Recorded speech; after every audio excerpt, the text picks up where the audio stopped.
Bismillahirrahmanirrahim. Assalamualaikum warahmatullahi wabarakatuh. Selamat datang kembali di Fakta Sejarah. Kembali saya akan membawakan kisah dari Roy, History of Arjuna.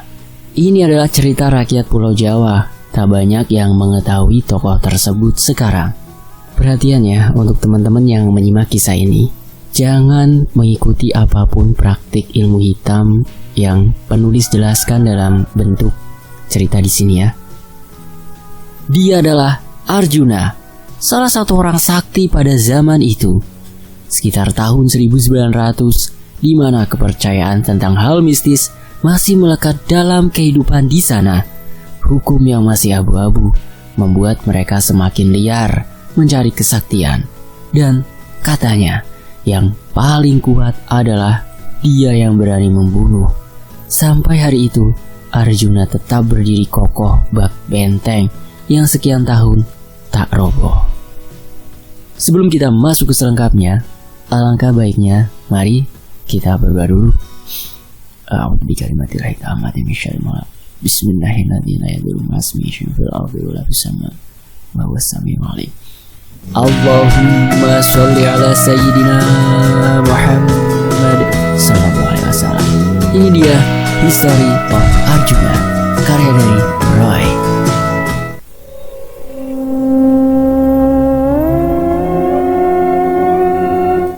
Beberapa hari lalu, terdengar suara menggelegar. Bak meriam yang ditembakkan, tapi suara itu berasal dari sekitaran hutan dekat desa Sirih. Belum tahu pasti suara apa itu, dan semua warga masih mempertanyakan. Namun seolah kabar angin lewat, Darso merasa tak peduli apa yang terjadi. Bahkan bila nanti terjadi gempa di desa tempatnya tinggal, dia tetap diam di balai bambu miliknya. Dengan rokok di tangan kanannya, melihat botol-botol kaca di hadapannya, berlapis kain merah di atas tutupnya. Kalau orang awam yang melihat pasti sudah dibilang ODGJ, karena bicara sendiri. Padahal Darsa berbicara pada makhluk yang berada di dalamnya. Begitulah menurut pandangan ia dan anaknya yang bernama Arjuna. Tepat ketika seorang anak kecil terlihat membawa karung berisi bekicot di pundaknya yang mungil, matanya membulat, wajahnya putih bersih, meski sedikit noda lumpur di beberapa bagian tubuhnya, tapi tak menghilangkan karisma sebagai anak dari salah satu perguruan yang menakutkan bagi warga di sini. Bukan hanya warga di sini, tapi seantero kabupaten yang mendengar nama itu pasti segan. Mereka menyebutnya perguruan Dewan Daru. "Ya ayah," jawab Arjuna sambil menurunkan karung dari pundaknya. "Besok kamu ke rumah Raden. Tinggal di sana sementara waktu. Ayah mau ke tempat Mbah Dewan Daru untuk beberapa hari." "Ibu dan Arni tetap di rumah kan ya?" "Iya, karena hari Rebo mereka pergi. Takutnya kamu tidak ada yang jaga." "Baik," ucap Arjuna, kembali mengangkat karung miliknya. Matanya melirik pada ayahnya seraya berkata, "Katakan padanya, aku meminta pusaka kesaktian untuk melawan siapapun yang menggangguku." Tawa Darsa pecah ketika pernyataan itu terdengar hingga ke telinganya. "Kamu masih bocah, umurmu belum genap 10 tahun. Tidak pantas memegang pusaka," singgungnya. Arjuna terlihat marah sekali. Ia menjatuhkan karung bawaannya dan menatap ayahnya tajam.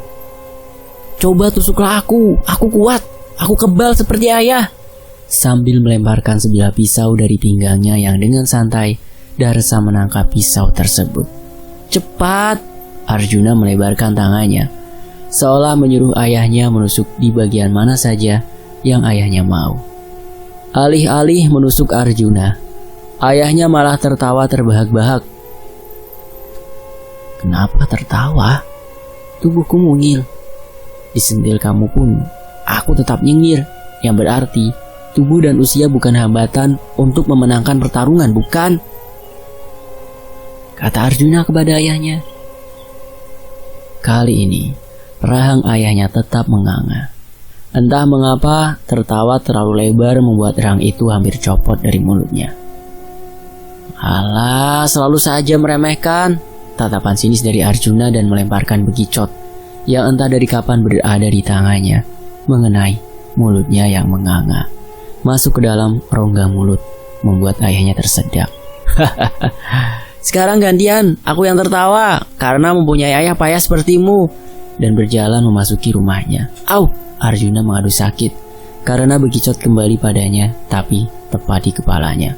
Anak setan, gerutu ayahnya. Berarti ayah setan dong. Pernyataan dari Arjuna membuat Darsa menelan ludah sambil memandangi anaknya berjalan masuk ke salah satu ruangan. Tapi ia harus menarik nafas dalam-dalam sebelum berteriak. Arjuna! Karena melihat ratusan bekicot yang keluar dari karung, sekarang ia menatap lantai-lantai yang sudah dilewati beberapa bekicot. Ada yang mulai memasuki rumahnya. Ada yang menjalar ke balai bambu miliknya dan tertegun heran.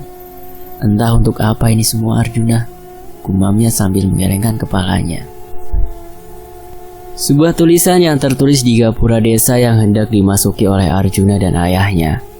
Selamat datang di desa Kembang. Desa yang tak terlalu jauh dari rumah yang ditempati Arjuna. Sebenarnya, kedua desa itu bersebelahan, tapi karena sungai yang cukup lebar membuat perjalanan harus memutar. Terlebih tidak ada jembatan yang mengkoneksikan keduanya. Bukan alasan untuk tak mampu membuat jembatan. Sudah beberapa kali membuat jembatan lurus ke depan sejalan dengan desa Siri dan desa Kembang, tapi selalu hancur, yang katanya ulah seseorang bocah ireng. Entah benar atau tidak, itulah yang terjadi di sana, meski masih, katanya, terlihat dari kejauhan rumah yang beralaskan tanah, serta temboknya yang terbuat dari kayu terlihat karena lampu Petromax tergantung di sana. Ayahku bilang sengaja datang malam, karena ayahnya Pak Raden yang bernama Mahesa jarang ada di rumah ketika pagi, bahkan hingga sore tiba. Ia bekerja sebagai petani dan serabutan, menjalaninya sekedar menyambung hidup. Suara pintu yang diketuk oleh jemari-jemari yang kuat dan kasar. Suara terdengar sedikit keras, membuat seorang pemiliknya keluar dari dalam rumahnya. Walau memang seharusnya begitu. Adik Darsa, ada apa? Tanya seorang anak kecil seusia Arjuna dengan rambut ikalnya. Bapakmu ada? Bapak belum pulang, Pade. Matanya melirik Arjuna. Sepupunya. Tapi mungkin sebentar lagi pulang. Oh ya sudah, bilang bapakmu kalau pulang nanti. Aku titip anakku untuk beberapa hari ke depan. Memangnya Pade mau kemana? Sudah, bilang saja begitu. Darsa membalikan tubuh, seolah hendak pergi dari rumahnya Raden, tapi menoleh pada Arjuna sejenak lalu menyentil daun kupingnya. Jangan nakal. Arjuna membalas tatapannya tanpa mengadu sakit. Ia tersenyum licik. Beberapa menit berlalu, Darsa sudah hilang di telan gelapnya malam. Raden dan Arjuna masih bertatap. Ia sudah bertahun-tahun berteman lebih dari sekedar ikatan sepupu. Masih ingat bagaimana Raden menangis dibuat Arjuna karena kakinya terinjak hingga cantengan.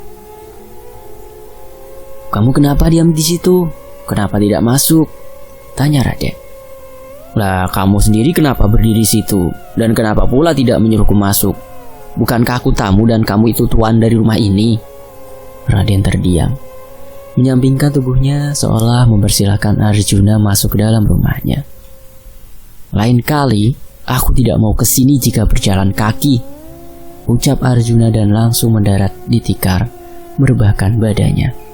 Salah sendiri mengapa kesini, kata Raden.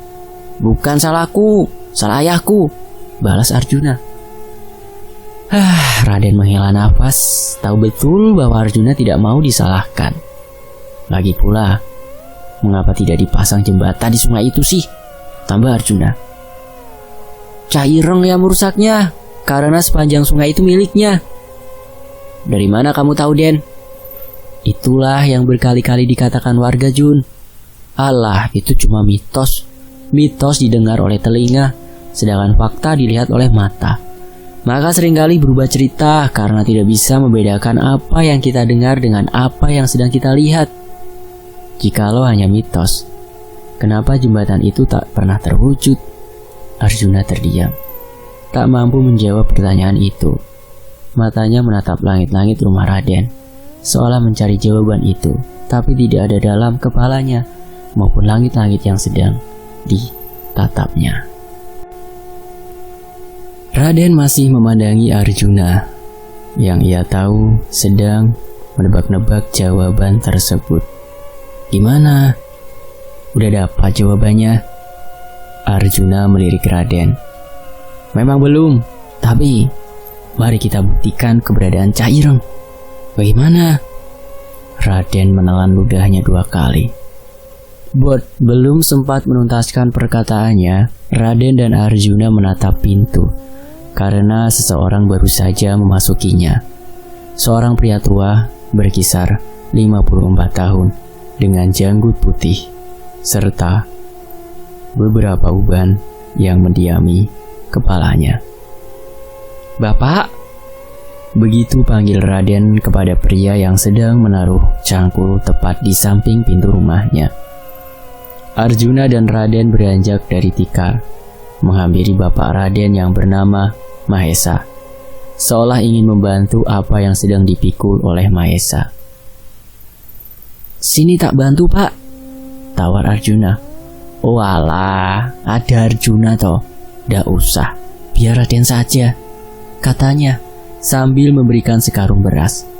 Taruh di dapur ya. Baik, Pak, ujar Raden, lantas pergi meninggalkan bapaknya dan Arjuna. Sudah lama di sini, Arjuna. Bapakmu mana? Bapak menyuruhku tinggal di sini sementara waktu, karena ia ingin pergi ke tempat Mbah Dewandaru untuk beberapa hari ke depan. Oh, baiklah. Kamu sudah makan? Arjuna memang sedikit pemalu. Ia ingin menolak, namun apa daya, perutnya berbunyi keroncongan karena perjalanan ke sini menguras tenaganya hingga menelan segala isi perutnya. Hahaha, ya sudah, kita makan dulu, ucap Bapak Raden sambil melangkahkan kaki mendahului Arjuna. Keesokan harinya, Desa Putih. Di sebuah rumah yang cukup besar dibanding beberapa rumah yang ada di desa itu. Jika rumah yang lain hanya beralaskan tanah, berbeda dengan rumah yang menjadi tempat berkumpulnya 10 keluarga. Rumah yang beralaskan papan, serta beberapa tiang-tiang kayu jati untuk menopang atap dari anyaman bambu. Lalu beberapa lampu Petromax yang berada di kolom kayu. Jadi tak heran, rumah ini rumah yang paling terang di antara yang lainnya. Mereka duduk di atas tikar, membuat sebuah lingkaran. Tepat di tengahnya, ada seorang kakek-kakek menggunakan belangkon di kepalanya. Siapapun yang melihatnya akan segan, bukan karena beberapa keris berbaris rapih di pinggangnya yang kecil, tapi ada hal lain yang mereka sebut. Orang sakti yang melahirkan beberapa keluarga sakti dari perguruan yang ia bangun, dan beliau adalah Mbah Dewandaru. Jadi bagaimana tawaranku? Kata Mbah Dewandaru sambil menatap satu persatu keluarga yang melingkarinya. Semua terdiam sejenak, hingga akhirnya Darsa menjawab. Arjuna itu, Mbah. Ia terobsesi padaku, ingin lebih kuat dariku. Itu impiannya. Bukankah aku harus mengatakan iya agar ia mendapatkan apa yang ia mau? Mbah Dewandaru pun menimpali Darsa. Bagus. Walaupun harusnya aku tidak mau melanjutkan perguruan ini, tapi aku ingin memberikan ilmu pada keturunan kalian. Dengan syarat setelah aku mati, jangan membuka perguruan apapun nanti. cukup keturunan kalian yang menikmati. Inggih Mbah, ujar Darsa. Bagaimana? Kata Mbah Dewandaru pada mereka yang masih terdiam. Apakah anak-anak kami akan berhasil, Mbah? Tanya salah satu keluarga. Jika mati adalah kegagalan, berarti hidup adalah keberuntungan. Untuk anak kalian. Mereka saling menatap. Seolah tahu bahwa perguruan ini adalah perguruan yang berbeda di antara yang lain. Secara mereka semua adalah murid dari kakek yang masih berdiri di tengah-tengah mereka. Mati menurutnya hal yang lumrah, tapi tidak jika harus kehilangan buah hati mereka yang sangat mereka cintai.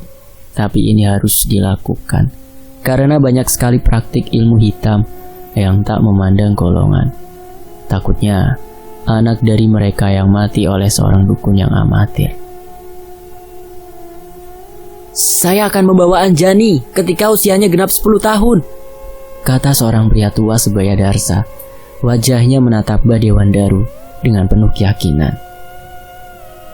Nikmatilah warisanku yang terakhir, Mahadarsa, ucap Mbah Dewandaru sambil membalas tatapan pria tua yang bernama Mahadarsa. Sementara itu, Arjuna dan Raden terlihat bermain dengan kerbau yang dipakai membajak sawah yang dipenuhi lumpur. Tanah liat yang basah sudah memenuhi tubuh keduanya. Bahkan hampir tak terlihat bahwa itu adalah Arjuna ataupun Raden. Mereka menikmati masa kecil dengan penuh tawariang gembira, saling ejek, saling pukul, walau yang akhirnya menangis adalah Raden. Mungkin bagi Raden, Arjuna anak iblis yang tak pernah menangis. Hahaha, sudah kubilang kalau kau lemah, kata Arjuna sambil berdiri di depan Raden yang menangis sesenggukan. Tangisnya semakin pecah ketika bapaknya menghampiri keduanya. Ada apa ini? Enggak Pak, Raden diseruduk kerbau tadi, akhirnya menangis seperti ini, jawab Arjuna. Raden merasa malu untuk menjawab pertanyaan bapaknya karena kalah dalam pertarungan tadi. Raden tidak mau mendapat pembelaan dari bapaknya. Ia hanya menjawab dengan tangis tanpa satu kata pun keluar dari mulutnya. Walaupun bapaknya tahu bahwa mereka habis bergulat. Sudah, kalian pulang. Sudah sore. Tapi sebelum itu, mandi dulu di sungai. Baik, Pak, ujar Arjuna sambil melihat bapaknya Raden pergi menjauhinya. Ayo, kita mandi. Sudah, jangan menangis. Aku hanya bercanda tadi. Memukulmu pun pelan sekali. Memang saja kamunya yang cengeng. Sambil mengulurkan tangan pada Raden yang masih menunduk sambil memeluk kedua lututnya. Ia mendangak, menatap Arjuna dengan penuh amarah di wajahnya. Apa kamu pukul aku pelan? Kepalamu pelan, jancuk, nih lihat dahiku, kata Raden. Arjuna tertawa terbahak-bahak karena melihat benjolan sebesar kedondong menempel di dahi Raden. Maafkan aku, Den. Lain kali aku yang akan membuat kepalamu benjol sebesar kelapa. Arjuna terdiam, bukan karena pernyataan Raden, tapi ada sesuatu yang ia tangkap melalui kedua bola matanya. Sekilas, di sana dekat hilir sungai, sebuah bayangan hitam di balik pohon bambu yang berbaris rapih, berlari cepat, sangat cepat. Apa itu? Kata Arjuna, sambil berlari ke arah di mana tempat yang sempat ia lihat tadi. Raden tertegun sejenak, sebelum akhirnya ia berlari mengejar Arjuna. Kamu ngapain? Tadi ada yang memata-matai kita di balik pohon bambu ini. Siapa? Entahlah, sebuah bayangan hitam berlari cepat ke arah hutan itu, jawab Arjuna menunjuk sebuah hutan yang tak boleh dimasuki siapapun, karena hutan itu dijuluki hutan keramat. Entah atas dasar apa nama itu disematkan pada hutan tersebut. Namun konon katanya, siapapun yang memasuki hutan itu tak akan pernah kembali. Bukankah hutan itu hutan keramat? Iya, ujar Raden. Lalu siapa yang memasukinya? Raden menaikkan kedua bahunya, seolah tak tahu. Merasa tidak peduli karena tidak menemukan siapapun di balik bambu yang Arjuna diami sekarang. Sudahlah, mending kita mandi di sini. Jang, belum sempat Raden menuntaskan perkataannya, Arjuna lantas melompat ke dalam sungai yang dialiri air yang begitu segar. Goblok, naik Arjuna cepat. Jangan mandi di sungai ini. Loh kenapa? Ayahmu menyuruh mandi di sungai kan? Bodoh, bukan sungai ini yang ayahku maksud. Cepat, kita pergi dari sini. Sayang sekali, himbauan Raden tak Arjuna dengar. Ia asyik menyelam ke sana kemari, tanpa peduli suara Raden habis karena berteriak pada Arjuna. Cah ireng! Pernyataan Raden yang sempat Arjuna dengar hingga membuat Arjuna menuju ke tepi sungai. Ini masih satu aliran dengan sungai yang katanya milik Cah Ireng. Iya, makanya cepat kita pergi dari sini sebelum malapetaka tiba. Ayo Jun. Alih-alih pergi dari sini, Arjuna malah makin menjadi. Ia malah berenang melawan arus yang tenang. Anak anjing, umpat Raden kesal kepada Arjuna. Raden tak tahu harus apa. Ia hanya duduk memandangi Arjuna yang sesekali mengeluarkan kepalanya di air sungai tersebut. Hingga hampir maghrib tiba, Arjuna menyerah. Badannya dingin karena terlalu lama di dalam air, membuatnya harus beranjak ke tepian. Ayo pulang, kenapa wajahmu cemas begitu? Tanya Arjuna kepada Raden. Hei Arjuna, jika sesuatu terjadi padamu, jangan salahkan aku dan bapakku. Aku sudah memperingatkan. Sudahlah Den, itu hanya mitos lama. Cah Ireng hanya dongeng belaka bagi warga desa, ucap Arjuna dengan rasa bangga bahwa dirinya baik-baik saja setelah berenang di sungai tadi. Ah, terserah kau lah, kata Raden dan beranjak berdiri, lalu melangkahkan kaki mendahului Arjuna. Kamu tak mandi? Tidak, aku tidak mau mati. Lebih baik aku mandi di rumah, kata Raden. Haha, lemah kau Den, ledek Arjuna. Sementara itu, di malam hari, rumah Raden. Lauk pauk tertata rapi di meja makan, serta bakul yang berisi nasi dan 2 gelas berisi air di hadapan 2 bocah yang saling berhadapan-hadapan, bersama nasi yang sudah di depan mata keduanya.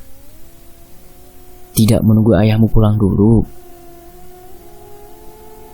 Sudah makan saja, paling sebentar lagi ayahku pulang. Lagi pula tak baik menahan lapar.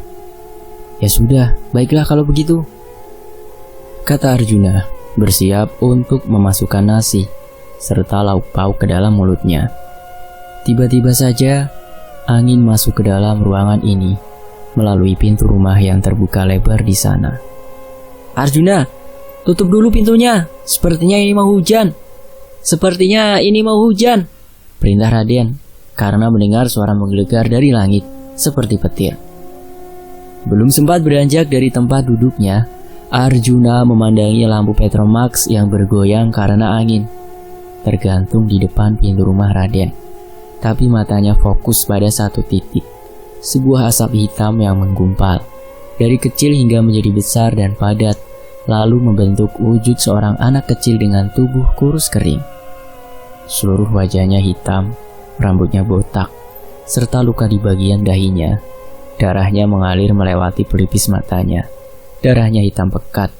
Berjalan ke arah Arjuna, perlahan, sangat pelan, dan penuh hati-hati. Karena setiap kali ia berjalan seperti ada sesuatu yang patah dari bagian tubuhnya. Cah Ireng! Teriak Raden, membuat Arjuna tak selera makan, memundurkan bangku dengan kakinya dan berdiri, seolah menantang. Bocah kurus seperti ini, hitam dan dekil, kamu sebut dia sakti? Arjuna mengepalkan tangannya. Tak layak. Terlambat, bocah itu berlari melesat cepat menabrak tubuh Arjuna dan menghilang begitu saja, walau sekilas terlihat dari pandangan Raden. Bocah itu sempat mengubah tubuhnya menjadi kepulan asap hitam dan merasuki tubuh Arjuna. Malapetaka terjadi. Cah Ireng bukan isapan jempol belaka. Arjuna, kamu tidak apa-apa? Arjuna tak menjawab dan memutar kepalanya, menatap Raden dengan mata yang melotot. Brak! Suara benda yang menghantam meja makan. Tapi kali ini bukan benda, melainkan kepala. Benar, Arjuna menghantamkan kepalanya sendiri ke meja makan yang berada di hadapannya. Brak! Lagi. Bukan mengadu sakit, tapi si Arjuna malah menggeram, seperti seseorang yang tengah dipenuhi amarah. Kamu tidak sopan, kata sosok yang menguasai tubuh Arjuna. Raden hanya terdiam membisu dengan tubuh yang bergemetar hebat. Karena melihat wajah, hidung, dan mulut Arjuna serentak mengeluarkan darah yang mengalir begitu deras. Bagaimana ini? Batin Raden. Hampir saja Arjuna menghantamkan kepalanya lagi. Raden langsung menahan kepalanya dengan sekuat tenaganya. Keringat perlahan mengucur. Rasa takut hadir dalam bayang-bayang Raden. Ia belum siap mati dan belum siap untuk melihat sepupunya mati. Brak! Lagi-lagi, suara hantaman keras terdengar. Tapi kali ini kepala Raden yang mencium meja, hingga membuat mulutnya mengeluarkan darah. Hentikan! Raden berusaha mengangkat kepalanya yang terbenam di meja, seolah ingin tahu siapa yang baru saja berteriak. Ia bernafas lega, karena melihat bapaknya sudah memasuki ruangan ini. Kenapa dia bisa ada di sini? Raden tak menjawab, hanya berani menatap Arjuna yang masih dikuasai sesosok makhluk tersebut. Anak ini untukku, terucap beberapa kalimat dari sesosok yang mendiami tubuh Arjuna. Lemparkan pisau itu, Raden, perintah bapaknya. Melihat sebilah pisau di meja makan, Raden melihatnya dan langsung melemparkan dengan sisa-sisa tenaga yang ia punya. Sekejap, pisau itu sudah berada di tangan bapaknya. Raden berpikir, bapaknya akan melawan Cai Ireng. Dia melihat bapaknya memejamkan dan mengucapkan mantra. Suara arangan kesakitan bersama suara Raden yang berteriak kencang. Bapak! Jangan berisik, Raden. Hanya jari manis. Bapak Raden sambil mengambil jari manis di tanah. Karena ia baru saja memotong jari manisnya dengan sebilah pisau. Ini ambil, lepaskan dia, tambahnya. Benar saja, selang beberapa detik Arjuna tersungkur di tanah, tak sadarkan diri. Tapi sosok itu kembali menyeringai menampakkan giginya yang jarang. Pergilah, pergi, ujar Bapak Raden sambil melemparkan jari manis yang masih basah oleh darah. Bak anjing liar yang melihat tulang. Sesosok itu melesat cepat ke arah tempat di mana jari jemari itu terjatuh. Segera memakannya seperti orang yang tak pernah makan enak. Suara jari yang dikunyah dengan nikmat. Tak lama setelah itu sesosok itu menghilang, berubah menjadi asap hitam. Angin membawanya menjauhi rumah Raden. Raden menghampiri bapaknya dengan langkah tertatih. Urus saja lukamu, Raden, kata bapaknya, sebelum ia memotong kain bajunya dan mengikatkan pada luka yang masih mengucurkan darah segar yang begitu deras. Hari berganti, esok pun tiba. Au, rintih Arjuna melihat hari yang sudah mulai pagi. Aku kira kamu sudah mati. Aku kenapa? Lihat saja apa yang terjadi pada wajahmu karena kesombonganmu itu, ujar Raden memberikan sepotong kaca padanya. Siapa yang membuatku seperti ini? Seseorang yang kau anggap mitos, Arjuna. Biadab, kata Arjuna sambil berusaha bangkit dari tikar. Kau mau kemana? Aku ingin membunuhnya. Raden mengepalkan tangannya. Jika kamu beranjak dari sini, bukan dia yang membunuhmu, tapi aku, ucap Raden sambil menatap Arjuna. Cukup bapakku yang kehilangan jarinya hanya demi kamu tidak mati. Pernyataan ini tepat ketika bapaknya Raden menghampiri keduanya. Ada apa? Kok pagi-pagi begini sudah bertengkar? Lihat itu, lihat, ujar Raden kepada Arjuna sambil menunjuk salah satu jemari bapaknya yang hilang. Arjuna terdiam 1000 bahasa. Rasa bersalah menghantuinya.